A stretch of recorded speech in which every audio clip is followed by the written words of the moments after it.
بسم اللہ الرحمن الرحیم نحمده ونصلی ونسلم علی رسولہ النبی الکریم اما بعد فاعوذ باللہ من الشیطان الرجیم بسم اللہ الرحمن الرحیم فاسألوا اہل ذکر ان کنتم لا تعلمون۔ ایک سوال یہ کیا جاتا ہے کہ اگر کوئی شخص جماعت کے ساتھ نماز پڑھ رہا ہے تو آیا کہ اس صورت میں مقتدی جو ہے وہ امام کے پیچھے قرات کرے گا یا نہیں کرے گا؟ دیکھیں، اگر کوئی شخص جماعت کے ساتھ نماز پڑھ رہا ہے تو پھر اس صورت میں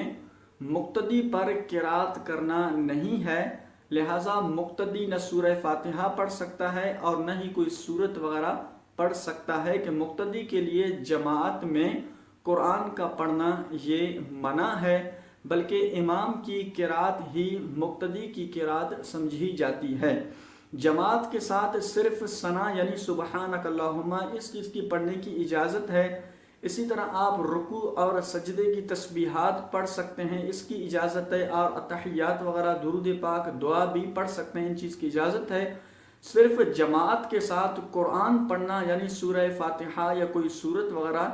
یہ پڑھنا منع ہوتا ہے، بلکہ مقتدی پر یہ لازم اور ضروری ہے کہ وہ امام کی قرات کو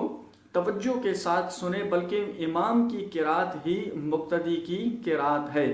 جس طرح کہ نبی کریم صلی اللہ علیہ وآلہ وسلم نے ارشاد فرمایا کہ من کان لہو امام فقراءۃ الامام لہو قراءۃ، یعنی جس شخص کا امام ہو تو پھر امام کی قرات ہی مقتدی کی قرات ہے۔ تو اس لیے مقتدی پر یہ لازم اور ضروری ہے کہ وہ جماعت کے ساتھ قرات نہ کرے۔ اسی طرح پر جماعت کے اندر تعوذ اور تسمیہ پڑھنے کی بھی اجازت نہیں ہے، چونکہ تعوذ اور تسمیہ بھی یہ قرات کے حکم میں ہے اور قرات کرنا یہ مقتدی کے لیے منع ہے۔ اسی طرح پر ایک سوال یہ کیا گیا کہ اگر کسی شخص نے یعنی کوئی شخص تنہا نماز پڑھ رہا تھا تو اب اس کو آخر میں یاد آ گیا کہ میں نے تعوذ اور تسمیہ،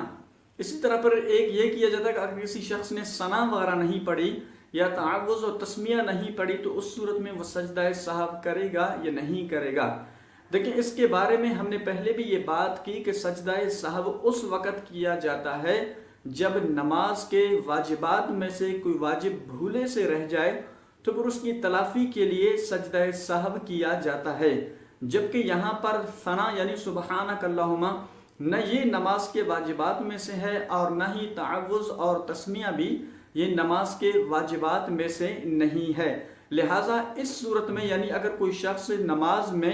ثنا بھی نہ پڑھے، تعوذ و تسمیہ بھی اگر بالفرض جان بوجھ کے بھی نہ پڑھے، تب بھی اس صورت میں سجدہ سہو نہیں ہوگا۔ سجدہ سہو اس وقت کیا جاتا ہے جب نماز کے واجبات میں سے کوئی واجب بھولے سے تو رہ جائے۔ تو انشاءاللہ عز و جل اس پر ہم ایک ویڈیو اور بنا لیں گے کہ نماز کے واجبات کون کون سے ہیں اور پھر کس صورت میں سجدہ سہو واجب ہو جاتا ہے۔ انشاءاللہ عز و جل اس پر ہم ایک اور ویڈیو بنا لیں گے، تو آپ سے گزارش ہے کہ آپ توجہ کے ساتھ ان مسائل کو سنا کریں،